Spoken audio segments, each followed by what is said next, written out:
Good morning, everybody. I'd like to welcome you to our Bible study this morning. We're going to be in Ezekiel, the book of Ezekiel. We're going to be studying chapter 43. And to give you an idea of what we're going to be talking about, the paragraph heading on chapter 43 is God's glory returns to the temple. If you recall, back in chapter 10 and 11, we talked about God's glory leaving the temple. That was right before the temple fell and Jerusalem fell. And God's glory left the temple. So this morning, before we get into chapter 43, I want to go back to chapter 10 and 11 and just get a little quick review of what was going on. The events of that time when God's glory left the temple. So if you recall, now we're not going to go back through all the detail that we studied, but I'm just going to give you some of the reminders. If you recall, I had a handout or something I put up on the screen, or at least we talked about it. I can't remember if I actually did that this time around or not, but we actually talked about the rabbinical teaching, what the rabbis teach to the Jewish people about that day when Ezekiel reported his vision of God leaving the temple. Now, if you recall, Ezekiel, I've told you this before, I'll be telling you this all the way till we finish the last word of Ezekiel, but Ezekiel recorded the entire book of what we call Ezekiel from Babylon. He was a captive the whole time, and God gave him all of these visions of things that were going on in Jerusalem and Israel. And this was no exception. He saw in a vision God's glory leaving the temple, and then later on, when it actually did happen. So this rabbinical teaching is what the rabbis teach about what God went through as he left the temple. And if you recall, the rabbinical teaching went through all of the places that God went in the temple before he actually left. He would go to this corner, he would go to this threshold, he would go to this altar, he would go to this corner, he would go to this part of the ceiling, he would go to all of these places looking around. And the question that I had for you that day was, why did he do that? Why was it necessary? If he was going to leave, why didn't he just leave? He went to all those places for us, for those people then and for us today, so that we would know, this is no small thing for God to leave the temple. But the reason he did it was for us to know that he considered everything before he left, so that people couldn't look back and say, well, he didn't think about this, he didn't think about that. He went to all these different places looking over things and that sort of thing, so that we would know that he considered everything. And then in chapter 11, let me just flip over there real quick. There's some important scripture I think that would be instructive for us to look at. In chapter 11, he gave us verses 16 and 18 through 18 as an encouragement to the captives before he vacated the temple. It's the kind of the last thing that he did. Let me read verse 16 of chapter 11. Therefore say, this is what the sovereign Lord says. Although I sent them far away among the nations and scattered them among the countries, yet for a little while I have been a sanctuary for them in the countries where they have gone. God scattered the northern kingdom as a result of Assyria's captive. Now he's getting ready to scatter. Actually, they have already been scattered to a certain extent.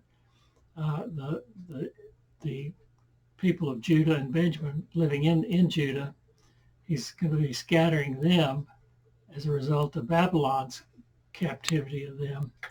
And he says, even though I left the temple, he said, I'm still going to be a sanctuary for them. They were passed among the nations. They were, God is getting ready to vacate the temple, but though they are far away, it says, from their land, because they've been scattered and sent among the nations as captives, God is still near. He has not totally abandoned them, but he is a sanctuary for them. He will still be among them. Then verse 17 said this, chapter 11, therefore say, this is what the sovereign Lord says, I will gather you from the nations and bring you back from the countries where you have been scattered, and I will give you back the land of Israel again. How many times have we heard that? I'm going to regather you. I'm going to gather you back. I'm going to bring you back to your homeland. It's the promise I gave to Abraham. It's the promise I gave to Isaac. It's a promise I gave to Jacob. It's a promise I gave to David. You're going to inherit the land forever. I'm going to bring you back.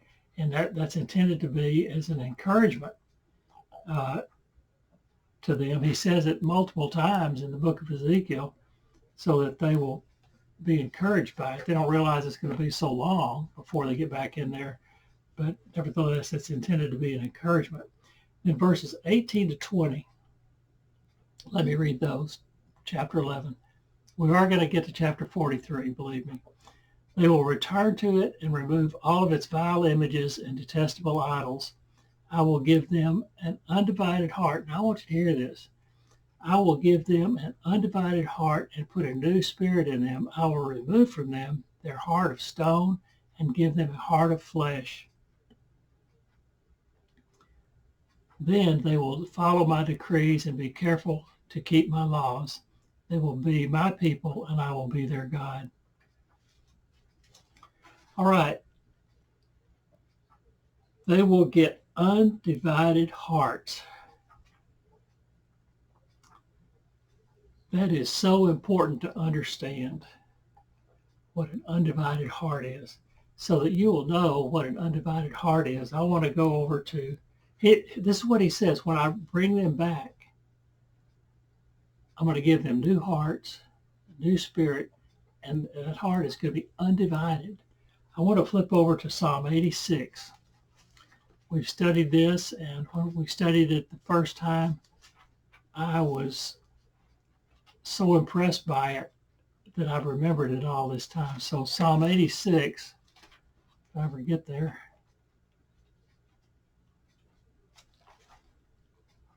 Psalm 86, verses 11 through 13. Listen as I read verse 11. This is David. Now, you remember David is the man after God's own heart. He was the second king of Israel. You know, Saul was first, then David.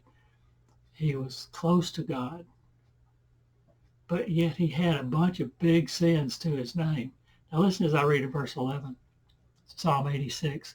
Teach me your way, Lord, that I may rely on your faithfulness. Give me an undivided heart that I may fear your name. How awesome is that? He wants an undivided heart.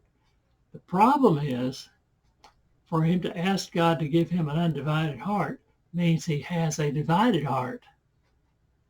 Do you see that? You know what a divided heart is as it relates to God? It means he's not completely devoted. He's not completely committed in every breath that he takes to be serving God. He's asking for an undivided heart. Now look at verse 12 and 13. These are beautiful verses. He said, I will praise you, Lord my God, with all my heart. I will glorify your name forever, for great is your love towards me. You have delivered me from the depths, from the realm of the dead. Give me an undivided heart. I will praise you with all of my heart. What that means is he's not praising God with all of his heart now. Now, then you get to verse 13, and that sounds a lot like us. What we've got in Jesus. Listen to this. For great is your love towards me. You have delivered me from the depths, from the realm of the dead. He's kept me out of hell. We get that with Jesus. But yet, David had an undivided heart. He had a divided heart. He wanted an undivided heart. We have divided hearts. But you say, but no, I don't have a divided heart. David said, once I get my undivided heart, then I will praise you with all of my heart. So, well, I praise God with all of my heart. Well, I want you to think about that.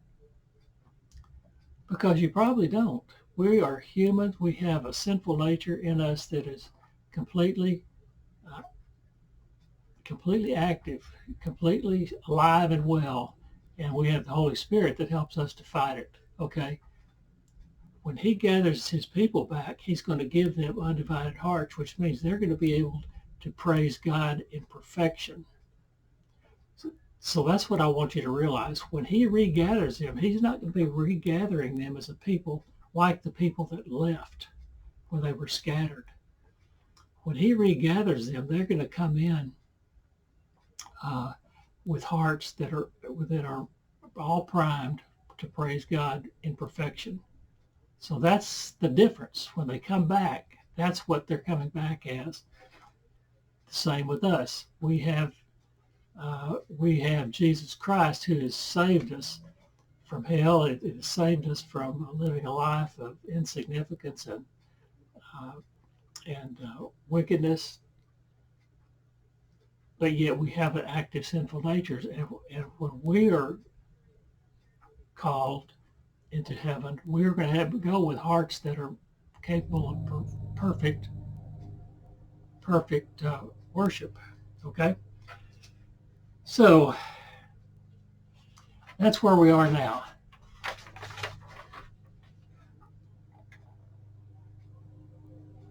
So God vacated the temple and he has not yet returned. That's what I want you to know.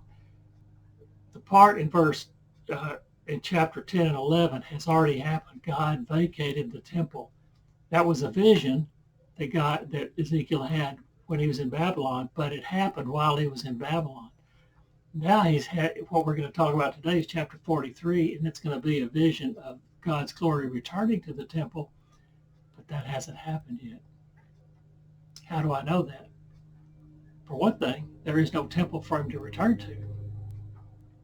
Okay? The temple he's going to return to is this temple that we talked about last week, chapters 40 to 42, which is we call Ezekiel's temple or the Millennial temple. It's the temple that will be built and used for worship during the millennium. Okay. So the first part of chapter 43 is the vision of his return, which will not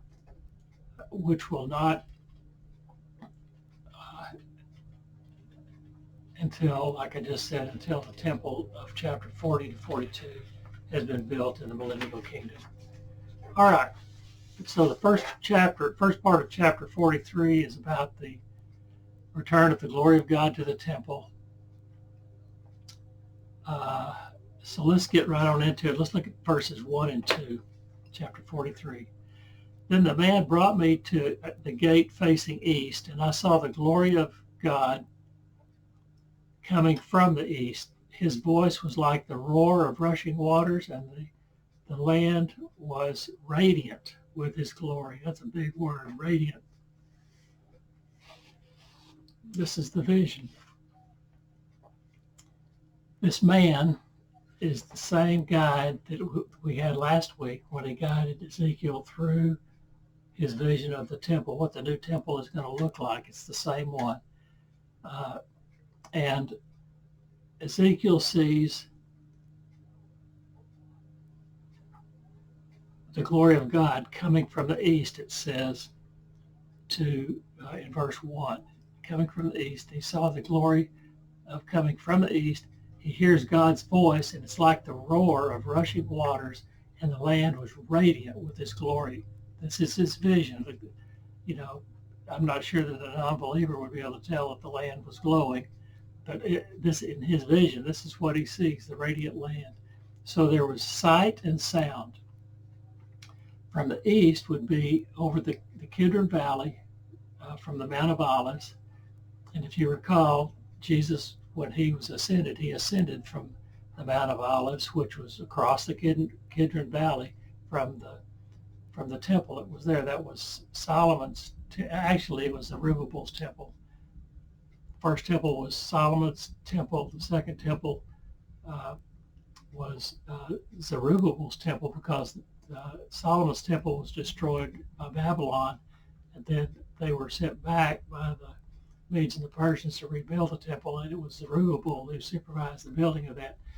So that was the temple that Jesus worshipped in. And I guess it would also have been called Herod's temple, because he had a big building project always going on.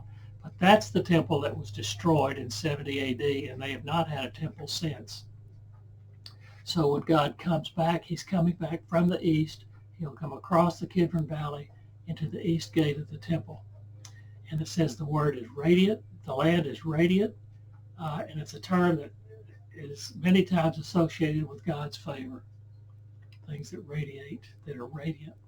Okay, let's look at verse 3. Then the Spirit lifted me up and brought me into the inner court, and the glory of the Lord filled the temple. So there it is. He's back.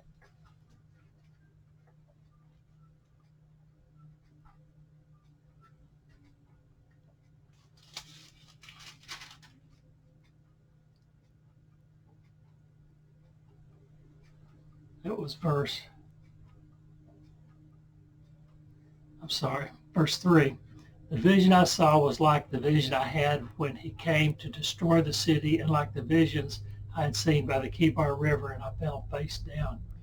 Okay, remember back in chapter 1, we had this very elaborate vision of God coming for Ezekiel. It was a vision. It started out as a storm on the distant horizon, as a little speck, and it got closer and closer and closer. I'm not going to give you the detail. It's too much detail to give, but you should go back and read chapter 1 and look at that video. That video on our an animated video of chapter 1, what Ezekiel saw, is very impressive. The link to that is in that video. But he said it was like that. It was a very elaborate vision like that he saw. And he said he had the same reaction. He falls face down, which is a symbolic of humility and unworthiness to be in the presence of God. So that brings us to verse 4. Verse 4 says, the glory of the Lord entered the temple through the gate facing east. I think I already covered all that. And then verse 5 says, if it was facing east, it's the east gate. If it was facing east, he'd be looking across the Kidron Valley to the Mount of Olives. I went through all that. Then verse 5 says, then the Spirit lifted me up and brought me into the inner court, and the glory of the Lord filled the temple. The inner court is the court in front of the Holy of Holies, right in front of the temple. And in that court is where the altar is, which we're going to be looking at after a while. So that he brings him to there. He doesn't take him into the Holy of Holies, but he takes him to there. So verse 6 says this, while the man was standing beside me, that's the guide that's taking him through all the temple and taking him through this chapter we're talking about today. He said, while the man was standing beside me, I heard someone speaking to me from inside the temple. So we've got three people. We got not three people, but three. Actually, got one person. We got one angel, and we've got God. So we assume that it's God, but we get validation of that in verse 7. So we know that that voice that he hears is the voice of God. Okay, so let's look at verse 7. Verse 7 says this, Son of man, this is the place of my throne. This is very, very moving. God left. And what did he leave? He left the temple, his dwelling place. Now, when I say dwelling place, we know that there is nothing physical that God can be bound by. So he didn't actually live in the temple, but his essence was there. It was where the activity of the people religiously was focused. Okay, he left that. Now he's coming back to this new temple that will be built. This is vision, all right? And he says in verse 7, he said, Son of man, this is the place of my throne and the place for the soles of my feet. This is where I will live among the Israelites forever. The people of Israel will never again defile my holy name, neither they nor their kings, by their prostitution and the funeral offerings for the kings at their death. Okay, he said,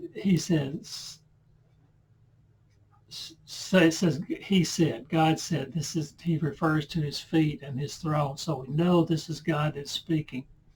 So we're getting a personal interpretation of the various, of the vision, of this vision from God. He said, my throne will be there. The soles of my feet will be there. Did you know God had feet? No, he doesn't have feet. So this is a symbolic phraseology and verses that we're getting. He doesn't have feet that we know of. The meaning is symbolic and interpreted in the next sentence. He said, I will live here among the Israelites forever. This is key. They will always be godly and faithful to me forever. Do you remember we talked about the undivided heart?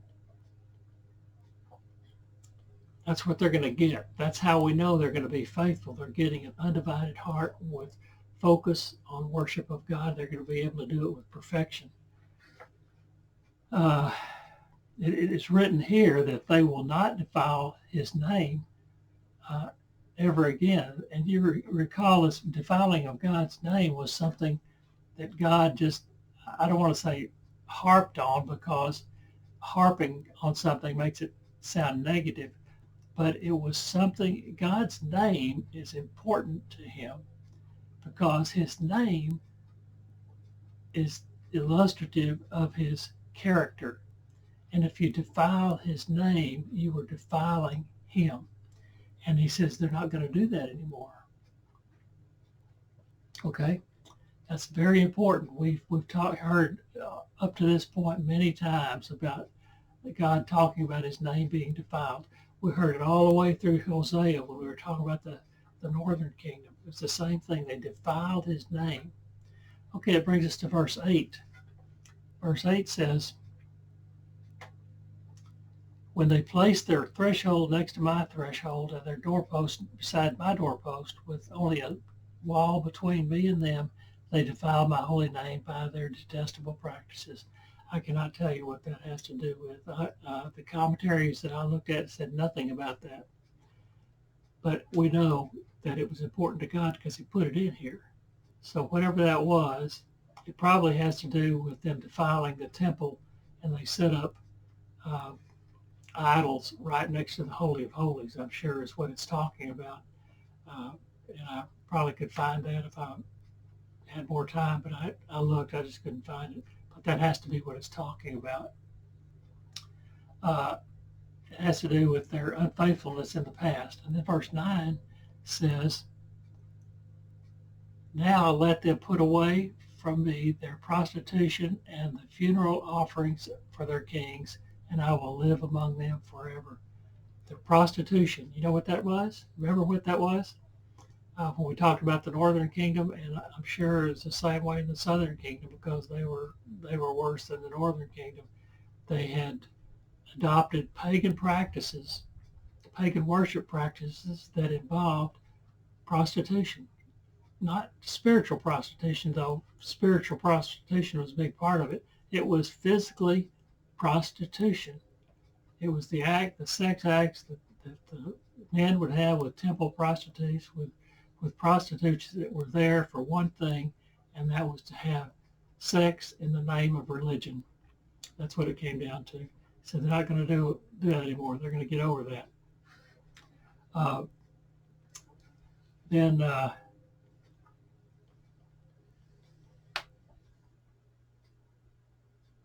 and he says, never again will they be unfaithful. So that's what's going to come out of this it's the regathering. When they're regathered, they're going to come with undivided hearts, and they're going to be able to worship in perfection, worship God in perfection. So that brings us to verses 10 and 11.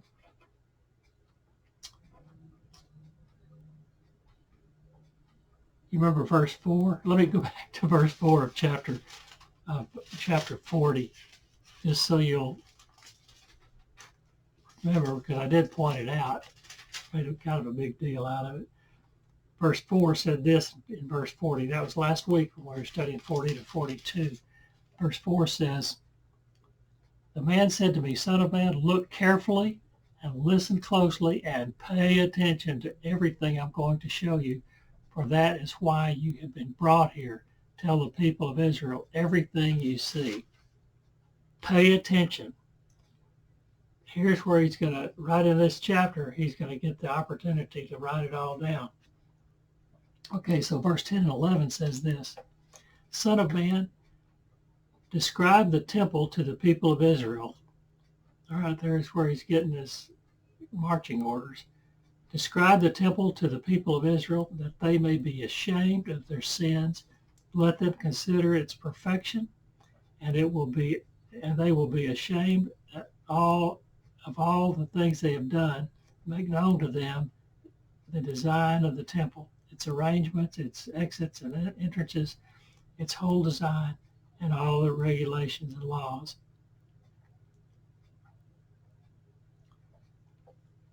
Write these things down, it says. Write these down before them so that they may be faithful to its design and follow all its regulations.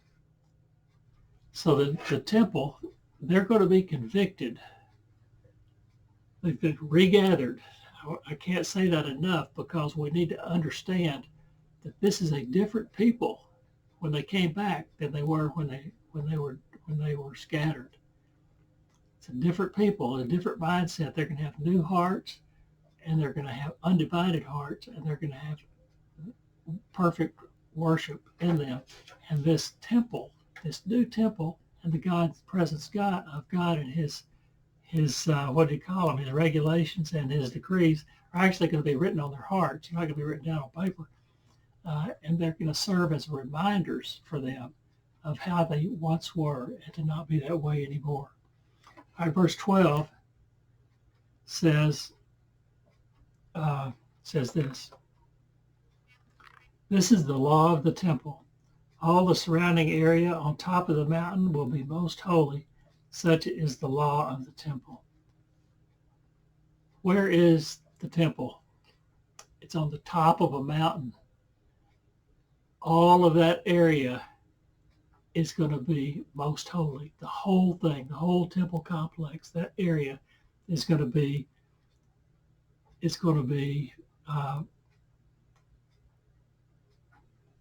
most holy.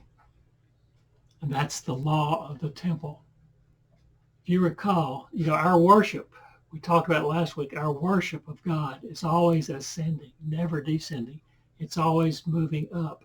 Remember, we talked about all the various steps and elevation changes in the new temple. You went up to these steps, got on one level. To get to the next level towards the temple, you go up more steps, and then you go up more steps, and then you get up there by the altar, and to get into the temple, you had to actually go through some more steps to get into the temple. And this final reminder is that for us is that the temple is built on a mountain. So all of that ground is most holy. It's the highest point. And if you recall, when Moses went to Mount Sinai, they'd come out of Egypt, they were wandered around, and they came to Mount Sinai. Moses went up on the mountain to, no, I'm getting ahead of myself. When the people of Israel were in captivity in Egypt, Moses came upon this burning bush. Remember, it was a bush that was on fire and it was not consumed. He walked up to that bush, and remember what God said? He said, Moses, remove your shoes. You're on holy ground. You're coming into the presence of God. He was ascending. He went up on a mountain. His worship and his interaction with God was always elevated, and he was told to remove his sandal because he was on holy ground. It's the same here. The temple is on the top of the mountain, and that is going to be holy ground. It's called the law of the temple. We need to remember that. Okay, let me give you a quick summary of those verses. The temple will be the throne.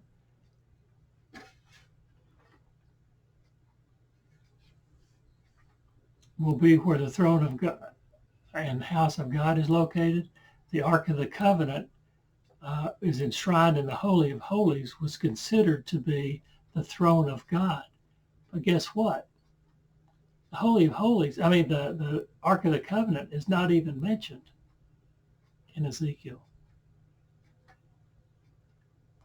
His real throne is going to be there. The Ark of the Covenant before was considered, let me say it again, it was considered the throne to be the throne of God. That's where God was. He had the bema seat and all that. We don't get any mention of the Ark of the Covenant in Ezekiel.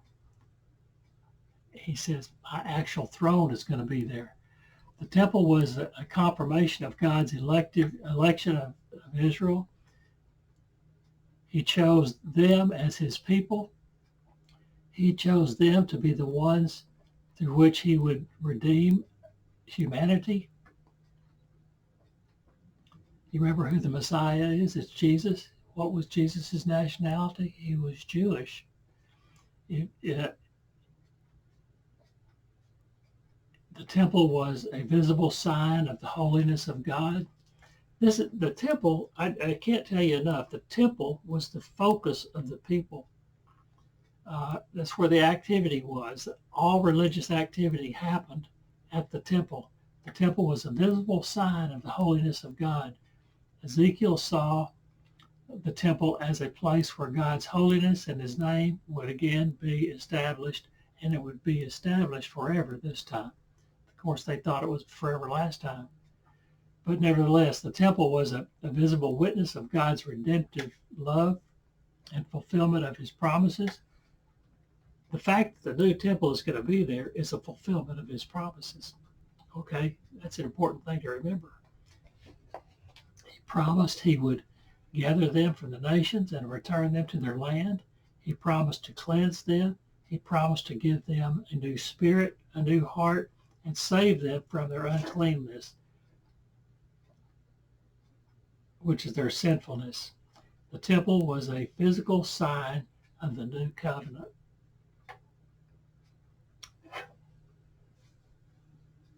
Now, that's an interesting choice of words. The temple was a physical sign of the new covenant. What do we think of when we hear the words new covenant? We think of the covenant that's brought about through faith and grace, faith in Jesus Christ by the grace of God. Well, when you think about it, that's what this is all about. Jesus will have returned. You know, the Antichrist and the tribulation and Armageddon, all that's all in the past. So this is a sign of the new covenant that Jesus is going to be there. Okay, and when I say it's a physical sign, all of God's covenants have been sealed with some kind of confirmational sign. Noah had the rainbow. Abraham had circumcision, was one of the very first parts of the law. Moses had the observance of the Sabbath and the tabernacle and the law. David had the promise of permanent dynasty for his line, for his descendants to sit on the throne. Okay, so there's always been a sign. And in this case, the new covenant is confirmed by the presence of the temple. And Ezekiel envisioned the covenant of peace, which we talked about, whose spiritual sign would be the outpouring of the Spirit. The temple would be the physical confirmation of the covenant of peace. All right. Okay, now let's look at chapter 43, starting with verse 13. And this is a long section. We're not going to cover it today. It goes all the way through the end of chapter 46. It's the revision of restored worship. Okay, and you're going to see and ask, you're going to see it's full of law. And you're going to say, just like I said last week, what do we need all the law for? What do we need all this business of sacrifice if we have the perfect substitutional sacrifice standing right there, Jesus Christ? All right. Okay, it's full of law. That's what I just said. Jesus was the fulfillment of the law. I want to read something out of Matthew chapter 5, verses 17 and 18. Chapter 5, verse 17 and 8. Matthew 5, verses 17 and 18. This is red letter. This is the words of Jesus at the Sermon on the Mount. Do not think that I have come to abolish the law or the prophets. Jesus is coming, and they're thinking he's coming to be king. Think of this. Do not think that I have come to abolish the law or the prophets. I have not come to abolish them, but to fulfill them. Fulfill the law. For truly I tell you, until heaven and earth disappear, not the smallest letter, not the least stroke of pen will by any means disappear from the law until everything is accomplished. Jesus is coming to fulfill the law.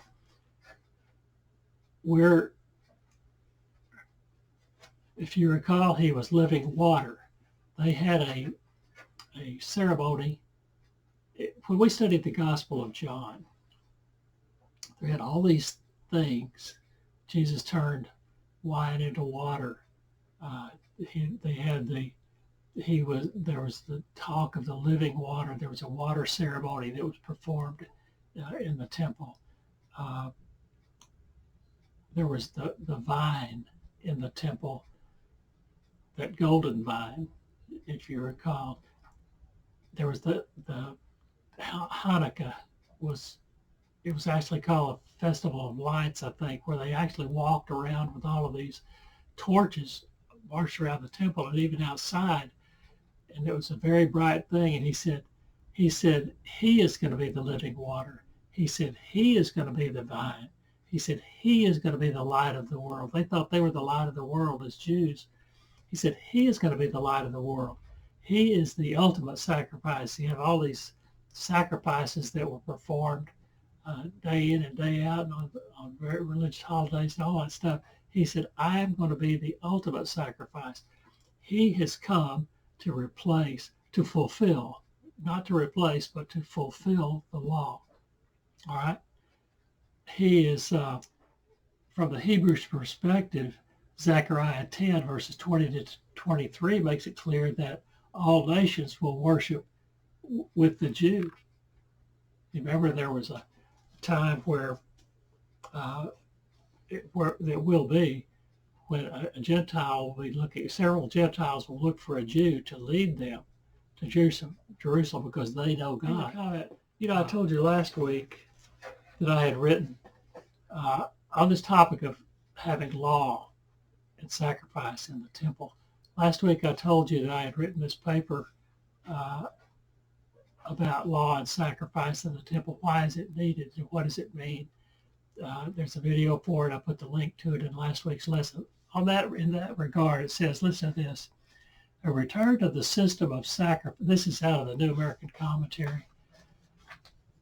A return to the system of sacrifices has no place in the present church age. Why? Why then would Israel in the millennium after the church age return to the sacrificial system of the time of Moses? Why would they go back to the law? The new covenant was sealed not by the blood of the bulls and goats, as we talked about in Hebrews 10 verses 1 through 8, but with the precious blood of Jesus. Why would we go back to sacrifice where they sacrifice bulls and goats on the altar as atonement for sin? Well, we have the perfect sacrifice standing right there. He's already been through that. To commemorate his new covenant and this redemptive work, he established two ordinances, baptism and the Lord's Supper, neither of which have any power. Baptism doesn't save you. There's no power. Our pastor used to say there's no power in these waters. But what it does is identify us with Christ. The other ordinance that we're told to observe was the Lord's Supper. Why were we told to do that? What did Jesus say? Do this in remembrance of me. If we had not been observing the Lord's Supper all of these centuries, where would it be in our thoughts? As it is now, it is always kept in the forefront of our brain. The Lord's Supper is a big deal because we think about Jesus doing it with his disciples and telling us to remember him by doing that. Okay, the same is going to be true of the sacrifices. This is what I said in my paper. It's borne out in Hebrews that it's going to be a reminder. They're going to be, I can't believe that anybody would ever forget that Jesus died to save you from your sin and rescue you from an eternity of torment and suffering. But nevertheless, these sacrifices are going to be brought back as a reminder of what he did. Okay, because without the shedding of blood, there is no remission of sin. That's what those sacrifices were for. The blood was there to atone for sin. Jesus had to die and shed his blood for remission of our sin. Okay, that brings us down to verse 13. So try to keep that in mind. I'm going to put that link up to that other video about law and sacrifice on this video as well. But I wish you'd take some time sometime and watch that and see what I had to say about that. Okay, in verse 13 to 17 of chapter 43, let me read all of those verses. These are the measurements of the altar in long cubits. Now, just bear with me here. That cubit being a cubit, this is a long cubit, so it's a cubit and a hand breadth. Its gutter is a cubit deep and a cubit wide, with a rim of one span around the edge, and this is the height of the altar. Now, it's called a gutter. What is a gutter for? Why would there be a gutter up there? If you have a house and you have gutters around your house, what does that gutter do if it's not full of leaves? What is it supposed to do? It catches rainwater coming off your house and it funnels it to the end and get down a downspout and out away from your house. This is the altar we're talking about. And it says it has a gutter around it that is a cubit wide and a cubit deep. 21 inches is a cubit. So it's this wide and this deep. It's intended to funnel blood. All right, that's why it's called a gutter. All right, let me keep going in verse 14. From the gutter on the ground up to the lower edge that goes around the altar, it is 2 cubits high, and the ledge is a cubit wide. From this lower edge to the upper edge that goes around the altar, it is 4 cubits high, and that ledge is also a cubit wide. This is here, so we will know this is really animal sacrifice that we're talking about. This is not some symbolic thing that we're talking about. This is going to be going on, and it's here to let you know it's going to be going on. Above that, the altar hearth is 4 cubits high, and four horns project up towards the hearth, from the hearth. So that makes the horns the highest point. Keep that in mind. The altar hearth is square, 12 cubits long and 12 cubits wide. The upper ledge is also square, 4 cubits long and 14 cubits wide. All around the hearth is a gutter of 1 cubit with a rim of half a cubit. The steps of the altar face east. So you look right out, you look into the east gate, look up all those stairs, all those multi-levels, and up at the top of that, you're looking right at the altar. So everything's on the east side. Then, okay, let me stop there. So all of the verses, the most significant is verse 17. The altar is approached from the east, from the steps. The altar was a visible sign of the consequences of sin that encouraged confession and repentance of deliberate sin. Okay, it's reminders again. The altar was there originally for actual atonement of sin. There was a real function for it. This function is going to be as reminders of our sin, but also it's a reminder that our atonement for sin was provided for by the Messiah. All right, verses 18 and 19. Then he said to me, Son of man, this is what the sovereign Lord says. These will be the regulations for sacrificing burnt offerings and splashing blood against the altar when it is built. You are to give a young bull as a sin offering to the Levitical priest and the family of Zadok who came near to minister before me, declares the sovereign Lord. You are to take some of the blood and put it on the 4 horns of the altar and on the 4 corners of the upper ledge and all around the rim to so purify the altar and make atonement for it.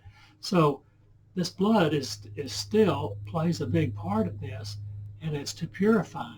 Now, what's really, really strange but true is that this blood was to purify. And if you look at Revelations, it had in Revelation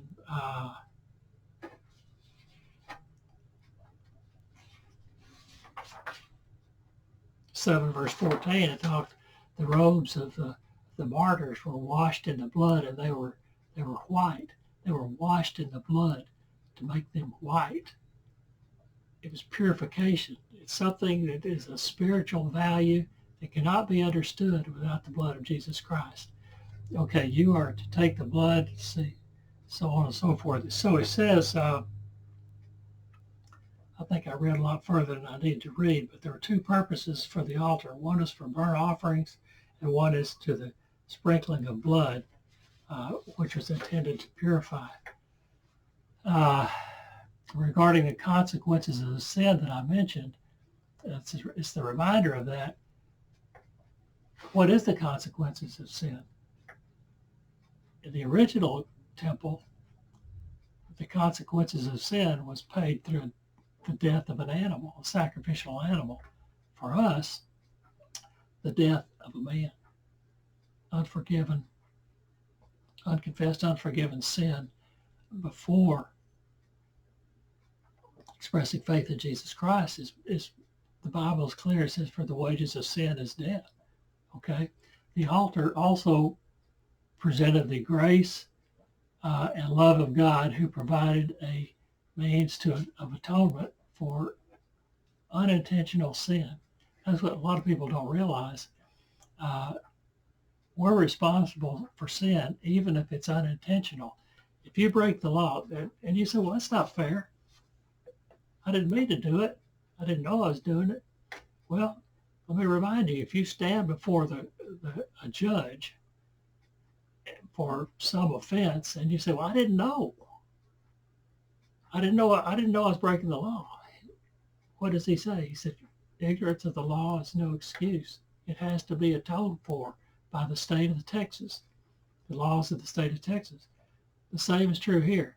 He made provision for things that you didn't realize you were doing.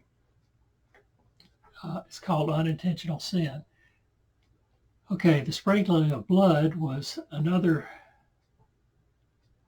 stop in the cleansing process, which I don't really know about, but we still need to be thinking about blood as being a factor in the process of cleansing. Without it, there can be no cleansing. But we will see in Revelation, I already mentioned the robes being washed white as snow through the blood of the Lamb. In verse 20 and 21, I read them, but it talks about the sprinkling of blood on the four horns of the altar to purify the altar. The horns are the highest point on the altar, and they are therefore the most holy. And this blood is sprinkled onto them to purify them in this sacrificial process. In verse 22 to 27, let me read that, and then we'll be through. But 22 to 27 says, on the second day, this is a 7-day process that I'm getting ready to read to you. On the second day, we'll start with 21. You're to take the bull for the sin offering and burn it in the designated part of the temple outside the sanctuary. On the second day, you're to offer a male goat without defect for a sin offering, and the altar is to be purified as it was purified with the bull. So you do the same process with a different animal the second day. When you have finished purifying it, you are to offer a young bull and a ram from the flock, both without defect. So you need not your cast-offs. You got to take the best that you have, unblemished, without defect. You are to offer them before the Lord, and the priests are to sprinkle salt on them and sacrifice them as a burnt offering to the Lord.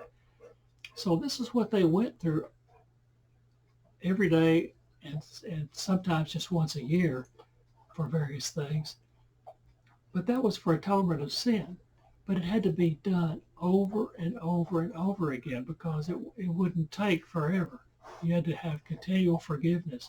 With Jesus as our perfect substitutional sacrifice, it's one time for all time. He did it once. He doesn't have to do it he doesn't have to give his life every year. It's done one time. And it goes on, verse 25. For 7 days you are to provide a male goat daily for a sin offering. You are also to provide a young bull and a ram for the flock, both without defect. Do you know how many animals we're talking about in a year? Maybe even in a day. I can't even imagine how many animals were sacrificed and will be sacrificed in this new temple. For 7 days they are to, so this is new law. They did this before. They're going to continue to do this in the new temple. For 7 days they are to make atonement for the altar and cleanse it, thus they will dedicate it. At 27, at the end of these days, from the 8th day on, the priests are to be are to present your burnt offerings and fellowship offerings on the altar, then I will accept you, declares the Lord. Wow. There's not much else I can say about this, I don't think, but there should be no doubt we're going to be practicing law in the millennial age, but it will not be for salvation. Salvation has already been provided for through the perfect sacrifice of Jesus Christ and our faith in him. Okay, this will be as reminders, and they will be as a commemoration, so it'll be an ongoing process to commemorate what Jesus did for us. Okay, that's all I have for you today. Thank you for studying with me.